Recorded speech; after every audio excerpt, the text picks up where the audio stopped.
السلام عليكم ورحمة الله وبركاته. أعوذ بالله من الشيطان الرجيم.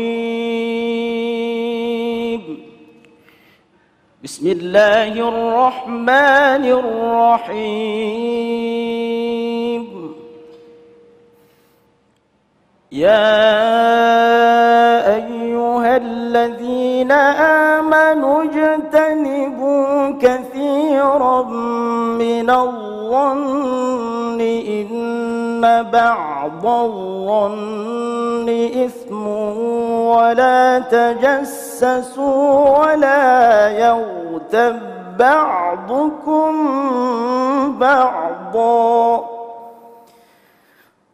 أيحب أحدكم أن يأكل لحم أخيه ميتا فكرهتموه واتقوا الله إن الله تواب رحيم. يا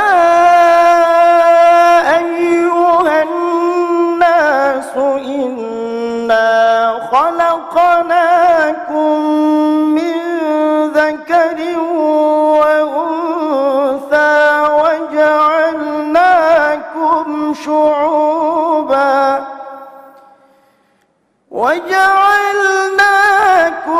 شعوبا وقبائل لتعارفوا إن أكرمكم عند الله أتقاكم إن الله عليم خبير. صدق الله العظيم. Assalamualaikum warahmatullahi wabarakatuh. Alhamdulillahirabbil alamin. Allahumma shalli ala sayyidina Muhammad wa ala ali sayyidina Muhammad. Segala puji bagi Allah yang kembali mempertemukan kita dalam majelis ilmu Damai Indonesiaku. Pemirsa yang dirahmati Allah, tahun ini kita mundur ke belakang 92 tahun yang lalu, sebuah istihad dilakukan oleh para pemuda yang akhirnya memunculkan momentum Sumpah Pemuda. Disinilah kita pentingnya memahami bahwa dengan bersatu kita akan bangkit. Itulah tema yang akan kita angkat dalam kesempatan kali ini, bersatu dan bangkit bersama guru-guru yang telah hadir bersama kita, Kiai Haji Khalil Nafis dan Ustadz Asrorun Niam, dan insya Allah nanti kita akan juga ikuti tayangan VT yang akan disampaikan oleh Bapak Zainuddin Amali. Beliau adalah Menpora Republik Indonesia. Inilah Damai Indonesiaku yang dipersembahkan oleh Sarung Wadimor, tentu sarung kita. Selamat mengikuti. Assalamualaikum warahmatullahi wabarakatuh. Alhamdulillahilladzi allafa baina qulubina fa asbahna bi ni'matihi ikhwana. Wassalatu wassalamu ala Rasulillah wa ala alihi wa ashabihi wa mawalah. La haula wa la quwata illa billah. Subhanaka la ilma lana illa ma 'allamtana innaka antal alimul hakim. Bapak Ibu jamaah rahimakumullah, pemirsa TV One dimanapun berada. Kita hidup butuh persatuan. Ibu bapak kita semua lahir karena bapak ibu kita bersatu. Kalau bercerai nggak mungkin kita lahir. Yang ketawa ini yang udah punya istri, yang belum punya istri nggak ngerti soal persatuan ini. Bapak ibu sekalian, Indonesia merdeka melawan penjajah itu karena persatuan. Termasuk Sumpah Pemuda yang mempelopori kemerdekaan kita oleh para pemuda kita. Pada 28 Oktober 1928. Itulah Sumpah Pemuda dari persatuan kita. Ibu bapak bisa melihat negara-negara yang tidak bersatu. Jangankan bangkit. Mau hidup saja susah. Negara-negara yang konflik. Apalagi konflik perang saudara. Jangankan dia maju. Mau menyisihkan anak muda biar belajar pun sulit. Oleh karena itu Bapak Ibu sekalian, persatuan menjadi tonggak di dalam kehidupan kita. Sudah benar Kementerian Pemuda dan Olahraga mempelopori ini agar masa depan Indonesia emas tergantung pada pemudanya. Ibu bapak, kita bisa melihat di dalam Al-Quran tentang terminologi persatuan dan kesatuan. Allah menyebutnya dengan ummatan wahidah. Walau syaa rabbuka laja'alan nasa ummatan wahidatan wala yazaluna mukhtalifina illa man rahima rabbuk. Walau syaa rabbuka laja'alan nasa ummatan wahidatan. Andaikan Allah mau kita jadi umat yang satu, agamanya satu, rasnya satu, semuanya satu. Tempat tinggalnya satu. Kalau Allah mau, tapi wala yazaluna mukhtalifin, kita pasti beda-beda. Jadi memang kita harus paham dengan perbedaan, harus akrab dan bersahabat dengan perbedaan di antara kita. Kecuali yang illa man rahimahu, kecuali Allah rahmati, memberikan hidayah kepada kita semua. Menyebut dengan ummatan wahidah, sebuah kelompok yang satu, artinya terdiri berbagai juz, terdiri dari komponen-komponen tapi mengelompok jadi satu menjadi ummatan wahidah. Dalam terminologi yang lain Allah menyebutkan persatuan kita, wa'tasimu bihablillahi jami'an wa la tafarraqu. I'tisam, at-tamassuk bihablillahi bidinillahi wa la tafarraqu, jangan berpecah belah. Artinya lawannya tafarruq adalah i'tisam. Oleh karena itu Bapak Ibu sekalian, kita harus wazkuru ni'matallahi 'alaikum id kuntum a'daan fa'allafa baina qulubikum fa asbahtum bi ni'matihi ikhwana. Ibu bapak sekalian, dengan nikmat Allah kita bersahabat, al-muslim akhul muslim. Kita menjadi persaudaraan, kita bersatu. Ibu bapak pakai uang berapapun kalau mau ingin dapat cinta orang gak mungkin dapat kecuali Allah yang berikan kepadanya. Yang ikatan iman adalah yang paling kuat. Oleh karena itu ibu bapak sekalian, keimanan kita yang menjadikan fa'allafa baina qulubikum fa asbahtum bi ni'mati ikhwan. Dulu suku Aus dan Khazraj perang terus di zaman Rasul. Tapi setelah mereka itu menerima kehadiran Rasulullah, mereka menjadi persaudaraan yang kuat. Kita demi menjaga tanah air, demi kemerdekaan NKRI, demi kemajuan Indonesia, kita bersatu Bapak Ibu sekalian. Oleh karena itu Ibnu Khaldun memberikan sebuah ilustrasi namanya teori al-asobiyah an-nafi'ah. Teori asobiyah, bukan asobiyah ad-darah, bukanlah teori asobiyah yang mudarat, fanatisme, bukan fanatisme buta, tapi fanatisme berdasarkan keagamaan kita, berdasarkan moral kita. Diambil dari mana? Dari hadis Rasulullah sallallahu alaihi wasallam, al-mu'minu lil mu'mini kal bunyanil wahid yashuddu ba'duhum ba'dha. Orang mukmin kepada mukmin yang lain bagaikan satu bangunan. Kalau masjid ini bangunan, maka pondasi, tiang itu adalah satu kesatuan yang saling menguatkan. Antara satu dengan yang lain menjadi satu kesatuan. Karena apa? Karena tidak mungkin itu bisa ada atapnya tanpa ada pondasinya. Pondasinya pun tidak menjadi bangunan tanpa ada tiangnya. Maka menjadi yashuddu ba'duhum ba'dha. Kita sebagai orang mukmin di Indonesia harus saling menguatkan, dan sekarang sedang kita diuji di mana-mana. Kadang-kadang ada kecemburuan, ada kecurigaan di antara kita. Dan itu yang dilarang oleh Allah, wala tafarraqu, jangan berpecah belah. Untuk apa? Mengikat persaudaraan kita. Rasulullah SAW juga menyebutkan apa? Masalul mu'mini fi tawadihim wa ta'atufihim wa tarahumihim. Apa? Masalil jasadi. Idza ishtaka adun tada'an lahu sa'irul sajati bis sahri wal humma. Bagaikan satu tubuh. Ada perumpamaan, orang mukmin dengan orang yang lain seperti satu bangunan. Itu perumpamaan yang pertama. Saling menguatkan, saling membantu. Ada teman kena COVID, kita bantu. Ada teman kesulitan keuangan, kita bantu. Ada teman ada masalah keluarganya, kita bantu. Ada teman persoalan kerjaan, kita bantu. Itu ya disebutkan kalbunyan. Tapi di sisi lain Allah mengumpamakan apa? Kal jasadi, seperti tubuh merasakan. Ada kepekaan sosial. Yang disebut dengan apa? Kita merasakan apa yang dirasakan oleh orang lain. Kita bisa berbagi terhadap orang lain karena merasa penderitaan orang lain. Itu disebut dengan asobiyah. Teorinya Ibnu Khaldun yang menyatakan bahwa kita Bapak Ibu sekalian menjadi solidaritas sosial. Saling perhatian antara satu dengan yang lain. Kalau itu yang ada pada kita, maka kita bisa mencapai apa? bisa mencapai kepada kemanfaatan kepada orang lain. Kepahlawan pemuda kita, ya. Bagaimana perjuangan anak muda kita yang sampai menjadi awal dari perjuangan kemerdekaan ini dari mana? Dari jiwa kepahlawanan ingin bermanfaat kepada orang lain. Tidak hanya sekedar yang penting saya enak, yang penting saya nyaman, yang penting saya banyak uang, yang penting saya segalanya. Nggak perlu mikirin orang lain, tidak mungkin itu akan menjadi pahlawan. Maka harus didorong kepada anak-anak muda kita itu mempunyai apa? Punya asobiyah. Punya apa? Punya cinta tanah air. Punya apa? Punya solidaritas kepada yang lain. Punya apa? Punya jiwa persatuan di antara kita. Sehingga antara satu dengan yang lain bisa saling menguatkan.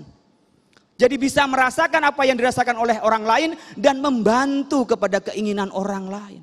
Tidak hanya sekedar ya teman-teman yang hedonis, enak sendiri, maunya sendiri. Itu tidak bisa dilakukan seperti itu. Untuk menjadi apa? Persatuan di kita ini. Dan kita ke depan, tidak mungkin kita maju ke depan tanpa ada persatuan. Maka sila yang ketiga adalah persatuan Indonesia. Persatuan itu adalah ruh dari ajaran agama Islam. Maka tidak benar kalau menyatakan bahwa Pancasila bertentangan dengan Islam.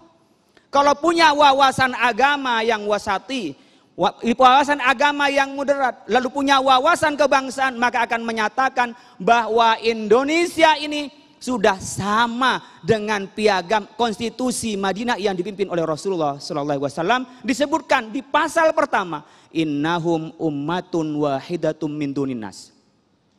Kita umat yang satu tanpa membedakan ras, suku, bangsa, jadi satu. Madinah yang dipimpin oleh Rasulullah bukan negara hanya disebutkan Islam. Tapi pluralitas penduduknya ada di Madinah. Ada Yahudi, ada Nasrani, bahkan ada kelompok pagan. Dan di situ bersatu dipimpin oleh Rasulullah. Maka katanya Syekh, ya, Profesor Dr. Thohir Azhari yang profesor di UI, Profesor Ahmad Soekarja juga Profesor di UIN menyatakan yang paling dekat negara kepada negara yang dipimpin oleh Rasulullah adalah negara kesatuan Republik Indonesia. Jadi nggak perlu diganti dengan negara yang lain. Apakah khilafah, apakah imamah, apakah imarah. Cukup negara kesatuan Republik Indonesia karena sudah sesuai dengan ajaran Islam. Yang mendirikan siapa? Yang mendirikan adalah para ulama. Dari tetesan ilmu Ki Hasyim Asy'ari, Ki Wahid Hasyim, yang ikut mendirikan negara ini adalah orang-orang yang berilmu agama. Tidak mungkin mendirikan negara yang bertentangan dengan agama. Tapi yang perlu diperhatikan oleh kita semua adalah satu tonggaknya. Kita bisa berbeda-beda, mukhtalifina, kita bisa berbeda-beda semuanya, beda agamanya, beda suku, beda rasnya, tapi kita satu di dalam membela negara kesatuan Republik Indonesia. Pemirsa yang dirahmati Allah, berbicara tentang bersatu dalam perbedaan, pada kenyataannya ternyata sangat sulit untuk kita wujudkan. Ada beberapa individu bahkan kelompok-kelompok tertentu memaksakan kehendaknya untuk memaksakan apa yang dia mau. Padahal sudah jelas Islam telah memberikan rambu-rambu, yaitu disebut dengan musyawarah. Lantas musyawarah yang bersandar pada apa sehingga tercapai persatuan dan kesatuan. Tetaplah bersama kami, Damai Nusaku yang dipersembahkan oleh Sarung Wadimor, tentu sarung kita. Bapak Ibu sekalian, jamaah pemirsa TV Wan rahimakumullah, bicara persatuan itu karena ada perbedaan. Jadi yang namanya pasangan itu karena berbeda antara laki dan perempuan. Kalau pasangannya laki sama laki-laki itu bukan pasangan, tapi itu olahraga. Adanya di Kementerian Olahraga. Begitu juga kalau antar perempuan dengan perempuan itu bukan pasangan. Itu sekedar olahraga saja. Oleh karena itu Bapak Ibu sekalian, perbedaan itu indah. Kalau setiap yang berbeda kita akan bunuh, kita akan matikan, maka tak akan ada bunga di dunia ini. Indahnya bunga itu karena ada perbedaan di antara kita. Kalau dianggap setiap orang yang berbeda dari kita, kita akan matikan dia, maka tak ada keasyikan lagi untuk kita bicara. Karena kita tidak akan menerima orang yang berbeda dengan kita.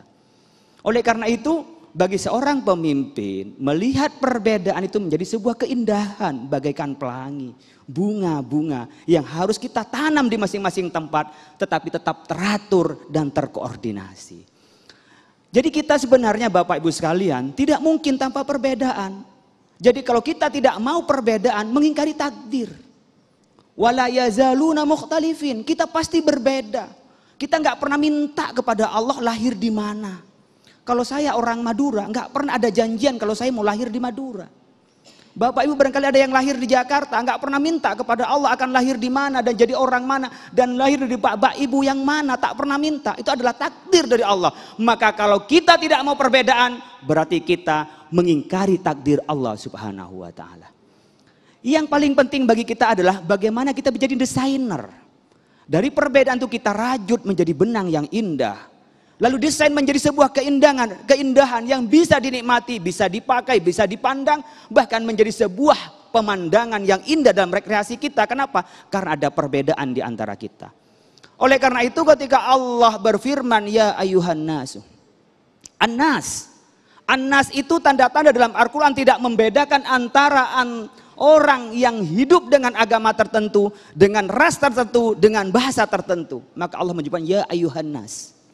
Oleh karena itu ketika kita mengatakan manusia persatuan di Indonesia, ada satu persatuan karena terdiri dari beberapa hal menjadi persatuan. Ketika kesatuan kita utuh dalam negara kesatuan Republik Indonesia, persatuan kesatuan, maka lambang kita menjadi apa? Bhinneka Tunggal Ika. Bhinneka berbeda-beda tapi kita menjadi satu. Jadi kalau satu namanya bukan kesatuan, memang satu, kesatuan karena banyak unsur di dalamnya, maka menjadi kesatuan. Sebagaimana firman Allah, ya ayuhan nasu inna khalaqnakum min dzakari wa unsya wa ja'alnakum syu'uban wa qabaila lita'arafu inna akramakum 'indallahi atqakum. Ketika Allah menyebutkan An-Nas, artinya apa? Tanpa membedakan agama apapun, tanpa membedakan suku apapun, menjadi satu kesatuan. Disinilah Kementerian Pemuda dan Olahraga waktunya menanamkan pada anak-anak kita agar apa? 2045 nanti adalah Indonesia Emas karena kita punya bonus demografi. Jangan sampai jadi beban. Kenapa? Karena kita nggak bisa bersatu. Jadi potensi yang besar, bonus demografi, bagaimana pemuda kita yang hebat, tapi tak dikelola dengan baik, akan jadi ancaman. Kalau penduduk yang besar jadi ada masalah di dalamnya, paling mereka sakit hati, naudzubillah, penyakitan, ya paling gak bisa ngapa-ngapain. Tapi anak muda yang punya tenaga yang kuat, pikiran yang kuat, tidak dikelola potensinya dengan baik, maka akan menjadi ancaman terhadap sebuah bangsa, baik bangsa kecil maupun bangsa besar.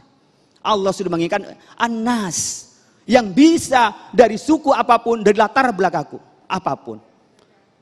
Wa ja'alnakum syu'uban wa qabailah, menjadikan kita ini banyak suku, bangsa dan qabilah. Li ta'arafu, untuk saling mengenal, bukan satu kesatuan. Tak berarti kita mereduksi, menghilangkan perbedaan kita, tidak. Kita bersatu tetap pada entitas masing-masing. Oleh karena itu di dalam hal ayat ini ada dua teori yang harus kita terapkan dalam hal yang bersamaan. Yang pertama adalah nadriyah syu'ubiyah. Sya'biyah. Ada teori tentang apa? Tentang kebangsaan. Kita harus punya paham kebangsaan. Nggak bisa dijadikan satu, menjadi seragam semuanya, nggak baik. Memang harus beda-beda, tapi kita memahami keberagaman kita. Kalau tidak bisa memahami keberagaman, akan hancur kehidupan kita. Kita punya anak 5, punya anak 3, punya anak 4, masing-masing sudah beda. Karakternya beda, padahal ibunya 1, bapaknya 1, apalagi yang ibunya 2, bapaknya 2. Nah yang ketahuan yang pengen nikah lagi ini. Meskipun pakai masker ketawanya ketika dibicarakan soal poligami. Ini orang yang pengen tapi takut sama istrinya. Nah, ini baru bapak 1, ibu 1. Gimana bapak 1, 3 ibu? Ya, 2 ibu, 4 ibu. Bapak 1 beda, apalagi bapaknya beda, ibunya beda. Itu baru dari pasangan. Bagaimana orang yang di Jakarta, orang yang di Jawa Barat, orang yang di Jawa Tengah, orang Jawa Timur, di Sumatera, di Kalimantan pasti berbeda. Oleh karena itu kita jangan ya menghilangkan perbedaan demi satuan. Bukan kesatuan tapi satuan. Karena sudah tidak ada perbedaan di antara kita, maka kita harus paham tentang keberagaman kita. Syu'ubiyah, tentang kebangsaan yang pasti kita berbangsa-bangsa. Tidak mungkin kita menjadikan satu semuanya seragam, punya pemikiran yang satu, perbuatan yang satu. Tidak mungkin, karena Allah sudah mengatakan wala yazaluna mukhtalifin. Yang kedua, ketika kita punya paham kebangsaan, lanjutkan dengan apa? Nadriyah ta'arufiyah. Teori tentang saling mengenal. Jadi tidak kita harus ikut. Yang penting tahu, oh teman saya ini hobinya makan nasi goreng. Ya sudah, kita punya tenggang rasa kepada dia. Teman saya ini beragama Katolik, beragama Hindu, beragama Buddha. Kita tahu mengenal teman kita. Tak perlu kita ganggu, tapi satu dalam bingkai negara kesatuan Republik Indonesia. Demikian juga banyak teman kita punya selera yang itu selera ilham sebenarnya. Kalau nggak mengatakan itu rahmat dari Allah yang masuk pada kita, datang kepada kita tanpa kita upayakan. Maka kita harus mengenal pada mereka. Ketika mengenal, maka kita bisa menempatkan pada tempatnya masing-masing.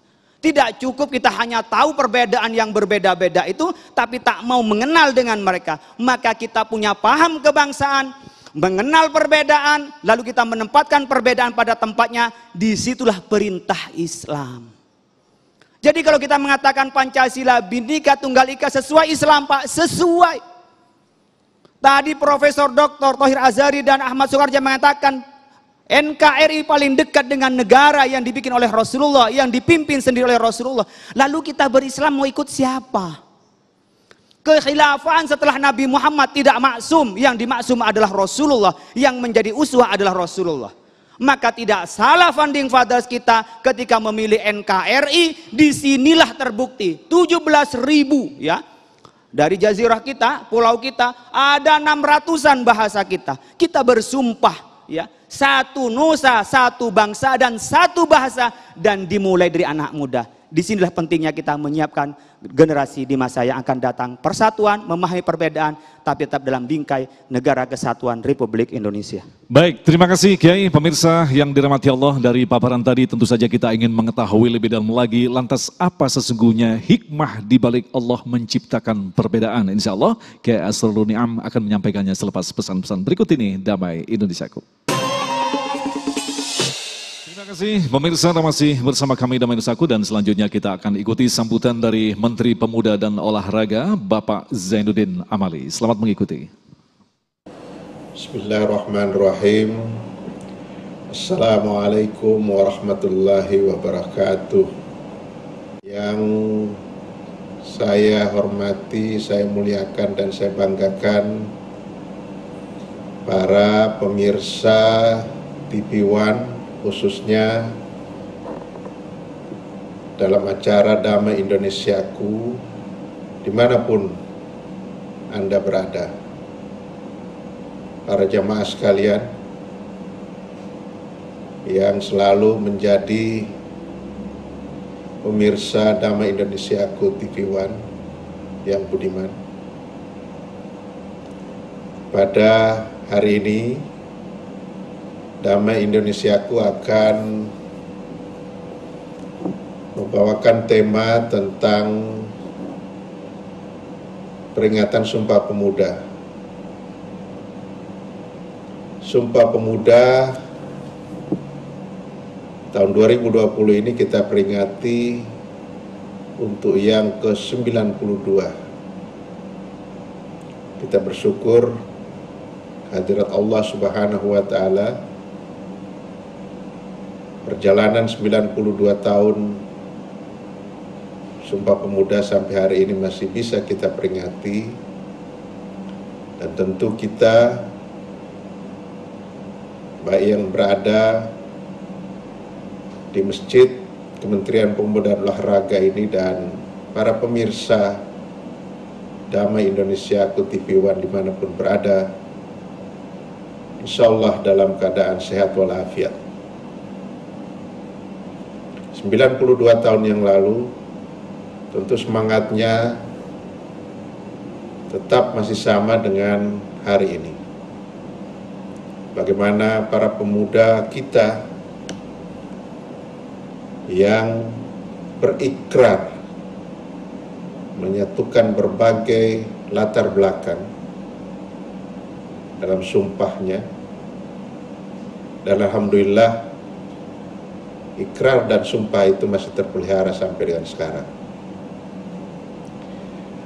Tentu bagi kita, khususnya bagi para generasi muda, ini harus tetap kita jaga dan pelihara sampai kapanpun Negara Kesatuan Republik Indonesia ini ada. Karena saya melihat semangatnya tentu adalah yang pertama, semangat para pemuda zaman itu adalah pantang menyerah. Saat-saat tekanan penjajahan Belanda pada saat itu, tetapi semangat untuk memerdekakan diri dengan modal persatuan di kalangan pemuda kita, itulah yang hari ini mengantarkan kita seperti nikmat kemerdekaan yang kita alami sekarang ini. Tentu di samping semangat pantang menyerah, juga rela berkorban. Rela berkorban untuk satu tujuan mulia, untuk cita-cita supaya kita bisa berada dalam satu kesatuan dengan berbagai latar belakang yang saya sampaikan tadi, latar belakang suku bangsa, latar belakang agama, latar belakang etnis, latar belakang bahasa, tetapi kita mampu bersatu, dan ini adalah salah satu karunia Tuhan, karunia Allah Subhanahu wa Ta'ala untuk bangsa Indonesia. Nah, bagi para pemuda, di samping semangat pantang menyerah, kemudian rela berkorban, tentu ada keinginan untuk mendorong ke arah perubahan, yakni perubahan yang lebih baik. Itulah yang mendasari semangat para pemuda 92 tahun yang lalu, sehingga yang kita peringati setiap bulan Oktober, bulan pemuda, dan puncaknya pada tanggal 28 Oktober setiap tahunnya, yang kita kenal dari Hari Sumpah Pemuda, yang dimulai oleh semangat yang saya sampaikan tadi itu. Intinya adalah persatuan. Tanpa persatuan tidak mungkin kita bisa berjuang bersama-sama, tidak mungkin kita bisa bangkit bersama-sama, karena modal yang paling utama adalah persatuan itu. Para jamaah sekalian, pemirsa TV One khususnya yang sekarang ini sedang menyaksikan acara Damai Indonesiaku, sekarang ini sangat terasa bagi kita betapa persatuan itu sangat dibutuhkan di tengah-tengah kita menghadapi ujian dari Allah, datangnya pandemi COVID-19. Negara kita dan berbagai negara di dunia mengalami hal yang sama. Dampak dari pandemi ini bukan hanya saja terhadap kesehatan masyarakat, tetapi juga berpengaruh kepada kehidupan ekonomi, kehidupan sosial, dan berbagai sendi kehidupan lainnya. luar biasa ujian Allah kepada kita. Tentu kita harus hadapi dengan sabar, dengan ikhlas kita menerima ujian ini, dan juga kita harus bersatu menghadapinya. Pemerintah dengan segala upaya kerja kerasnya bagaimana segera memutus penularan virus COVID-19 ini, tentu juga diharapkan masyarakat harus ikut bersama-sama, bergotong royong, bersatu, khususnya para pemudanya. Pemerintah saja tentu tidak akan mampu menangani ini. Kita beri kesempatan kepada yang sudah diberi tugas, tetapi kita support, kita dorong supaya segera berakhir pandemi ini. Dan itu kuncinya adalah persatuan.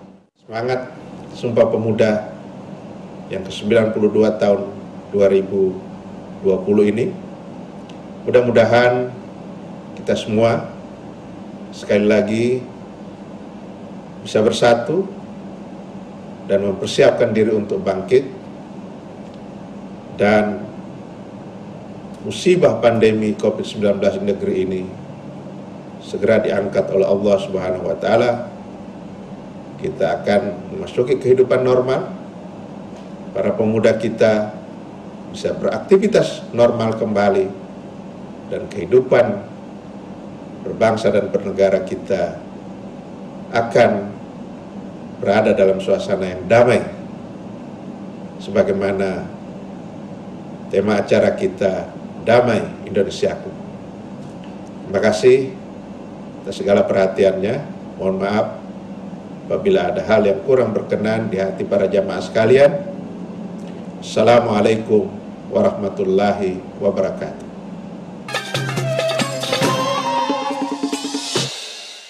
Baik, terima kasih pemirsa, masih bersama kami Damai Indonesiaku, dan dalam segmentasi berikut ini Kiai Asrorun Niam akan menjelaskan kepada kita bagaimanakah hikmah sesungguhnya ketika Allah menciptakan perbedaan di muka bumi ini. Silakan Kiai.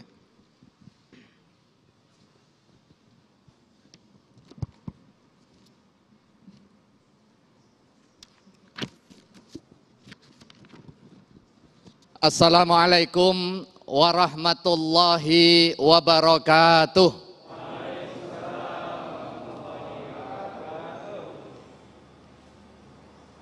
Bismillahi wahdah, sadaqa wa'dah, wa nasara abdah, wassalatu wassalamu ala rasulillah, wa la hawla wa la quwwata illa billah. Rabbi syrah li sadri wa yassir li amri, wahlul 'uqdatam min lisani yafqahu qawli, wa ba'du.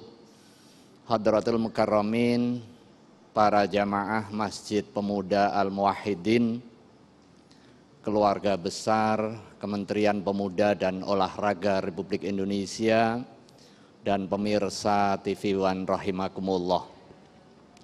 Tadi kita sudah mendengar fitrah perbedaan dan juga pentingnya persatuan di tengah perbedaan.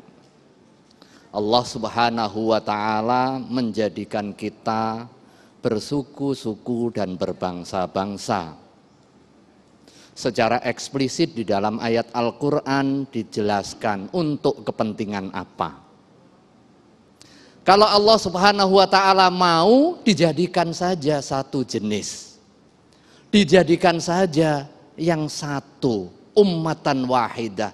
Tetapi Allah tidak menghendaki itu. Allah Subhanahu wa Ta'ala sengaja menciptakan kita laki, perempuan, kemudian menjadikan kita bersuku-suku, berbangsa-bangsa untuk tujuan saling mengenal. Lita'arofu. Dalam konteks ini, perbedaan yang diciptakan oleh Allah Subhanahu wa Ta'ala dan juga dijadikan itu ada dua jenis. Yang pertama, perbedaan yang ghairu muktasab, perbedaan yang given, yang memang fitrahnya kita dicipta oleh Allah Subhanahu wa taala dan kita nggak bisa memilihnya. Kita dicipta sebagai laki-laki hari ini, kita nggak bisa memilih menjadi perempuan. Karena fitrah kita sebagai laki-laki, maka harus menjalankan tugas dan juga tanggung jawab sebagai laki-laki. Tidak boleh protes. Atau merasa saya nggak cocok menjadi laki-laki. Sehingga tidak ada ruang toleransi ketika ada orang menyatakan bahwa saya tercipta pada raga yang salah. Tetapi di sebagian masyarakat ada yang memiliki pemikiran seperti itu. Itu keluar dari fitrah kemanusiaan kita. Makanya di dalam hadis secara tegas, la'anallah al-mutarajjilat minan nisa. Allah melaknat orang yang berperilaku laki-laki padahal dia perempuan. Sebaliknya dia berperilaku perempuan padahal dia laki-laki. Karena itu fitrah kemanusiaan kita dan kita tidak diberikan otoritas untuk memilihnya. Dan atas dasar itu pula lah kita tidak patut serta tidak boleh meninggikan atau merendahkan atas dasar yang ghairu muktasab tadi. Ini ada tren nih di sebagian masyarakat. Ada lomba hidung mancung. Kadang aneh. Dan cilakanya kadang kita memiliki permisivitas karena anehnya. Atau lomba orang cebol, nggak boleh. Itu bukan untuk kepentingan dilombakan. Karena pada hakikatnya itu adalah fitrah aslul khilqah. Yang itu otoritas Allah Subhanahu wa taala. Yang dilombakan adalah yang muktasab dengan akal, dengan pikiran dan juga dengan hati. Lomba kepintaran, boleh nggak? Boleh. Dan itu juga kemudian ada perbedaan antara ada orang pintar, ada orang tidak, ada orang miskin, ada orang tidak. Itu adalah muktasab. Setelah Allah Subhanahu wa taala menjadikan kita laki perempuan, menjadikan suku A, suku B, suku C, itu tidak untuk kepentingan dikompetisikan, tetapi kepentingannya untuk saling mengenal dan saling melengkapi. Tidak boleh kita merasa superior karena suku Makassar, suku Jawa, suku Batak. Tidak boleh. Yang ada adalah kompetisi, baru kemudian hikmah yang kedua adalah at-tasabuq bil khairat. Fastabiqul khairat, berlomba-lomba dalam hal kebaikan. Makanya sebagian ulama tidak mentolerir adanya kontes kecantikan. Karena apa? Karena cantik, jelek, tinggi, pendek, hitam, putih itu adalah aslul khilqah yang tidak layak untuk dipertentangkan. Apalagi kemudian menjadi superior karena persoalan ras, karena persoalan suku. Dan hari ini kita berada di awal bulan Rabiul Awal, di mana bulan ini baginda Rasulullah Sallallahu Alaihi Wasallam dilahirkan dan Rasulullah juga diwafatkan.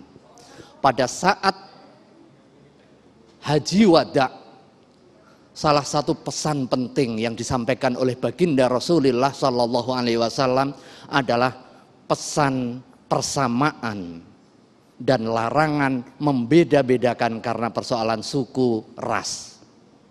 Ayuhan nas, inna rabbakum wahid.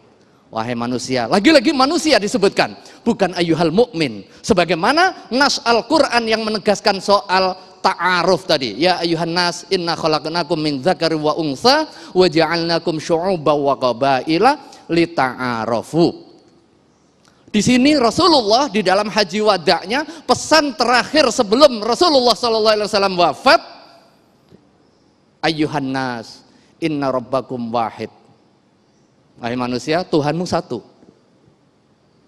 Kullukum min Adam.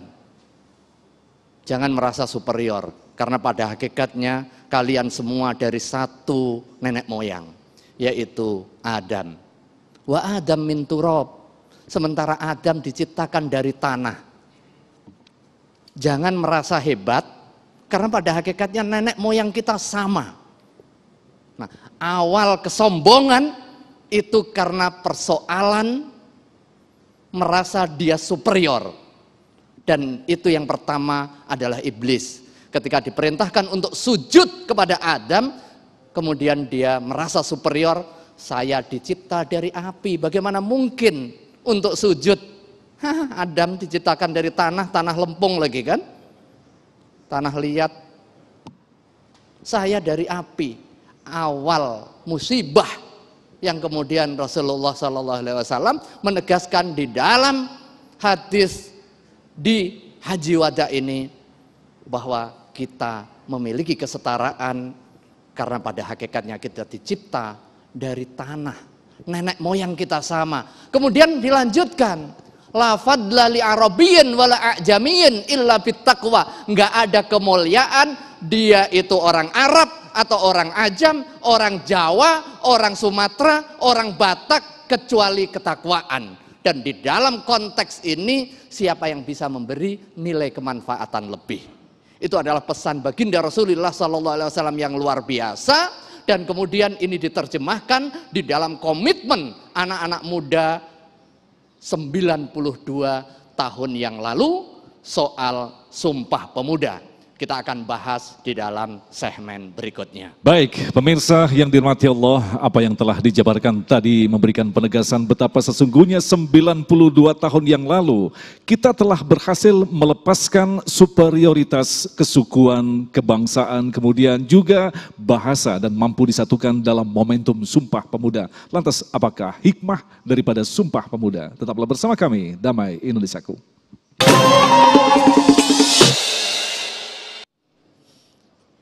Jamaah Masjid Pemuda Al-Muwahhidin, keluarga besar Kementerian Pemuda dan Olahraga Republik Indonesia, dan pemirsa TV One rahimakumullah. 92 tahun yang lalu, founding fathers kita, anak-anak muda kita, menyadari akan pentingnya komitmen bersatu di tengah perbedaan yang ada. Kesadaran itu muncul karena persoalan panggilan keagamaan, karena persoalan cinta tanah air, dan juga persoalan komitmen untuk menjalankan kebajikan yang bersifat universal. 92 tahun yang lalu, anak-anak muda dari berbagai organisasi, ada organisasi kedaerahan yang berbasis suku, yang berbasis daerah, yang berbasis komunitas, yang berbasis agama, berkumpul, menyadari akan pentingnya bersatu. Tetapi bukan serta-merta kemudian yang besar mendominasi atas yang kecil. Ada Jong Java, ada Jong Sumatera, bahkan ada Jong Batak di dalam komunitas Sumatera, ada Jong Celebes, ada Jong Ambon, kemudian ada Jong Islamit Bon berbasis keagamaan, ada PPPI, bahkan ada pemuda Betawi, komunitas pemuda Betawi berkumpul, berdiskusi, memikirkan soal kebangsaan dan juga komitmen kebersamaan. Jauh hari etos keagamaan kita juga sudah mengajarkan pada saat baginda Rasulullah Shallallahu Alaihi Wasallam berhijrah dari Mekah ke Madinah. Di situ ada warna-warni ras, suku, agama, bahkan kelompok sosial. Tetapi itu tidak diperhadapkan dan juga tidak dijadikan faktor subordinasi antara satu dengan yang lain. Dikelola secara baik sehingga menjadi kekuatan. Pada saat baginda Rasulullah SAW bersama para sahabatnya melakukan pergerakan dari kota Makkah ke Madinah, kemudian disambut oleh kaum Ansor, orang pribumi dari Madinah.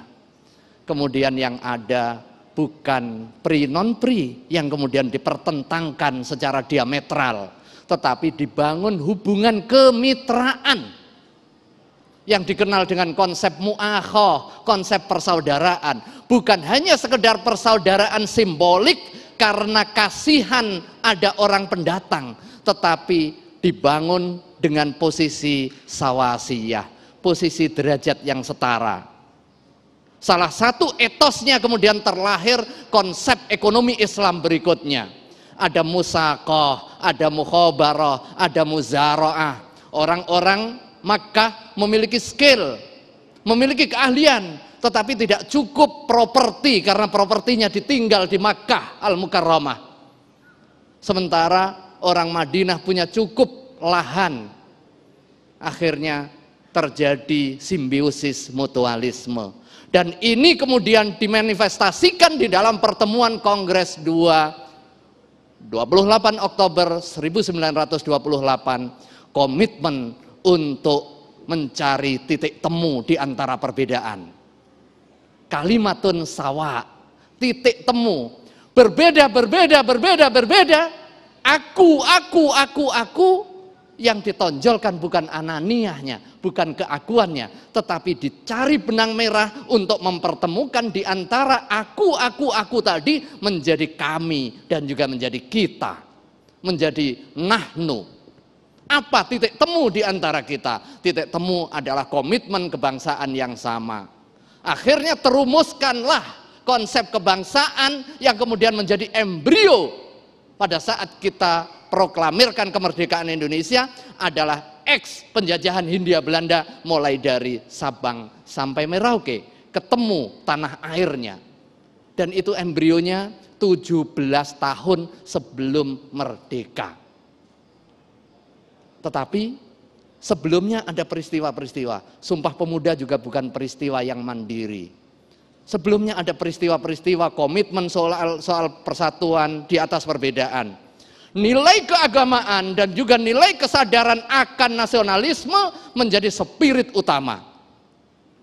Di bulan Oktober juga, momentum 22 Oktober 1945 mengingatkan betapa peran anak-anak muda santri menggelorakan semangat patriotisme dengan kesadaran keagamaan.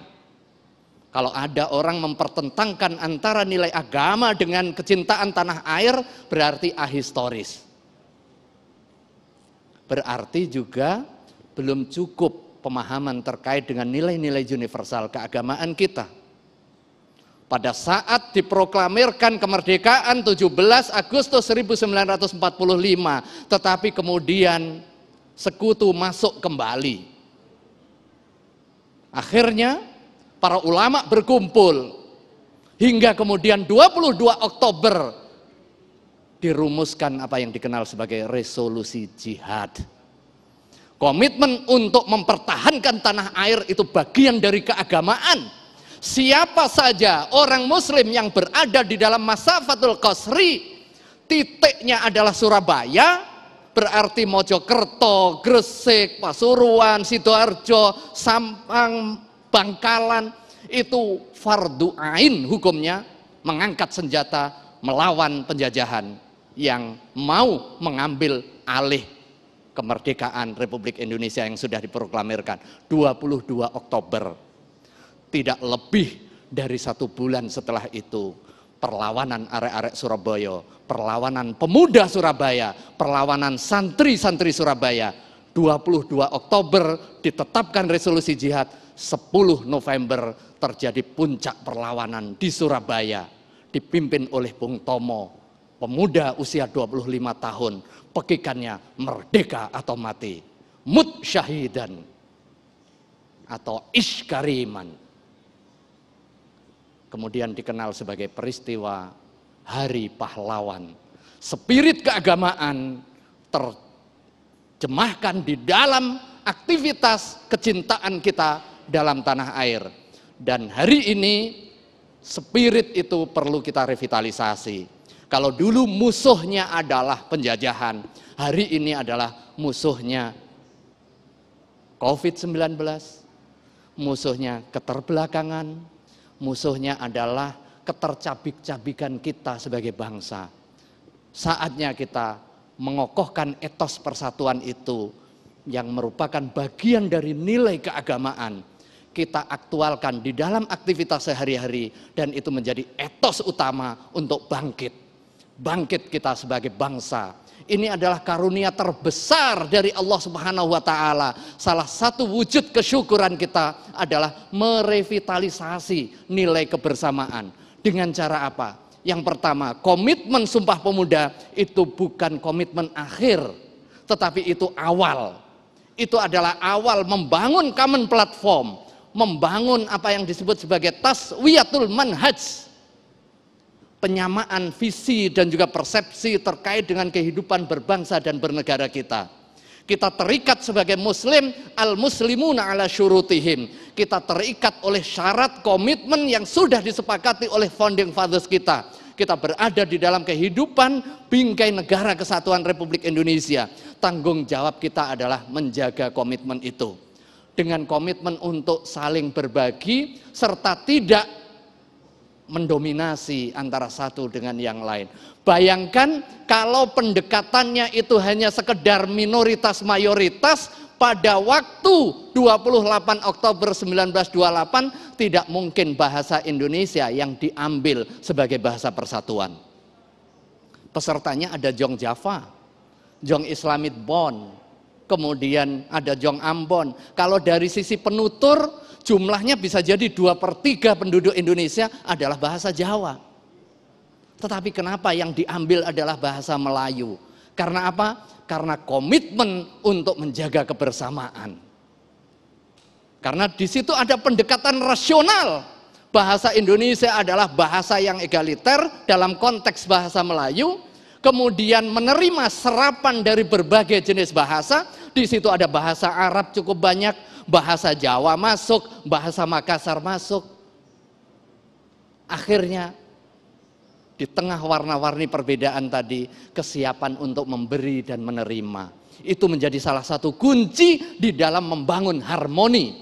Makanya ketika kita menyadari berbeda-beda suku, agama, asal-usul, tingkatan, pangkat, dan lain sebagainya, komitmen untuk bersatu menjadi sangat penting. Dengan cara apa? Mencari titik temu sebanyak mungkin. Perbedaan tadi tidak dieksploitasi, apalagi ditonjol-tonjolkan.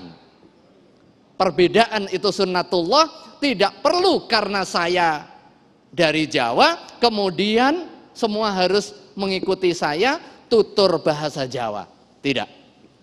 Mencari sebanyak mungkin titik temu. Kita bisa jadi berbeda hari ini. Ada yang karo, ada yang asdep, ada yang staff. Tetapi kita diikat oleh satu kesatuan, satu kantor. Demikian juga kita di dalam konteks keagamaan. Bisa jadi kita diikat oleh satu keyakinan keagamaan Islam, sekalipun berbeda organisasi keagamaan, sekalipun berbeda madhab, sekalipun berbeda orientasi. Tetapi kita diikat oleh satu komitmen keislaman. Bisa jadi kita berbeda agama. Ada Islam, ada Kristen, ada Katolik, ada Hindu, ada Buddha, ada Konghucu. Kita berbeda, tetapi kita bisa bersatu diikat oleh komitmen kebangsaan yang sama. Itu yang dikenal konsep ukhuwah. Yang pertama tadi ukhuwah Islamiyah. Sekalipun kita berbeda-beda madhab, berbeda organisasi, berbeda di dalam hal furu'us syariah, tetapi kita tetap satu muslim. Demikian juga di dalam konteks kita berbeda bangsa. Ada dari Indonesia, ada dari Amerika, ada dari Australia, berbenua-benua. Itu tidak layak untuk dipertentangkan, karena pada hakikatnya kita diikat oleh satu kesatuan ukhuwah insaniyah, persaudaraan seiman, dan kita diikat naik atau turun derajat kita soal kemanfaatan. Khairukum anfa'uhum linnas. Alhamdulillahirrabbilalamin. Pemirsa yang dirahmati Allah, hari ini kita telah mendapatkan begitu banyak ilmu dari guru-guru yang kita cintai. Bagaimanakah sesungguhnya memaknai perbedaan. Insya Allah di akhir nanti kita akan berdoa bersama. Mudah-mudahan Allah tetap menyatukan hati kita dalam sebuah anugerah yang disebut perbedaan di negeri yang kita cintai ini. Selepas pesan-pesan berikut ini, damai Indonesiaku. Pemirsa yang dirahmati Allah, damai Indonesiaku untuk kesempatan hari ini, dan bagi Anda yang ingin menyaksikan kembali atau barangkali belum sempat menyaksikan tayangan di episode kali ini, Anda bisa menyaksikannya melalui kanal YouTube di Religiwan. Agung Isul Haq dan kerabat kerja Damai Indonesiaku serta pendukung acara ini Sarung Wadimor tentu Sarung kita mengucapkan terima kasih atas perhatian Anda. Assalamualaikum warahmatullahi wabarakatuh. Bapak Ibu sekalian, jamaah rahimakumullah, mari kita akhiri majelis ini dengan berdoa kepada Allah Subhanahu wa taala. Doa silahul mu'min, doa itu adalah senjata orang mukmin. Nastaghfirullahaladzim, nastaghfirullahaladzim. Allahumma salli wa sallim ala sayyidina Muhammadin al-fatih lima aghlika wal khatim lima sabaqa nasiril haqqi bil haqq wal hadi ila siratikal mustaqim. Ya Allah, ya Rahmanu, ya Rahim, ya Fattah, ya Razak, ya Fa'alul lima yurid, lakal hamdu kama yanbaghi li jalali wajhil karim wa 'azimi sultanik. Allahumma inna nas'alukal huda wat tuqa wal afafa wal ghina. Allahumma inna nas'aluka ridhaka wal jannah wa na'udzubika min sakhatika wan nar. Allahumma innaka 'afuwun karim tuhibbul 'afwa 'anna ya karim. Allahumma inna nas'aluka al-khaira 'ajilahu wa ajilahu ma 'alimna bihi wa ma lam na'lam wa na'udzubika min asy-syarri 'ajilahu wa ajilahu ma 'alimna bihi wa ma lam na'lam. Allahumma inna nas'aluka ma sala bihi nabiyyuka wa 'abduka wa na'udzubika ma 'ada bihi nabiyyuka wa 'abduka. Allahumma inna nas'aluka al-jannata wa ma qarraba ilaiha min qawlin wa amalin wa i'tiqadin wa na'udzubika minan nar wa ma qarraba ilaiha min qawlin wa amalin wa i'tiqadin bi rahmatika ya arhamar rahimin. Rabbana la tuzigh qulubana ba'da hadaitana wa hab lana min ladunka rahmah innaka antal wahhab ya kafi ya man ya fattahu ya razzaq. Allahumma rizqna rizqan katsiran mubaraka wa 'allimna 'ilman nafi'a wa hina bis salihin. Rabbana atina fid dunya hasanah wa fil akhirati hasanah wa qina adzabannar. Subhan rabbika rabbil izzati amma yasifun wa salamun alal mursalin walhamdulillahi rabbil alamin.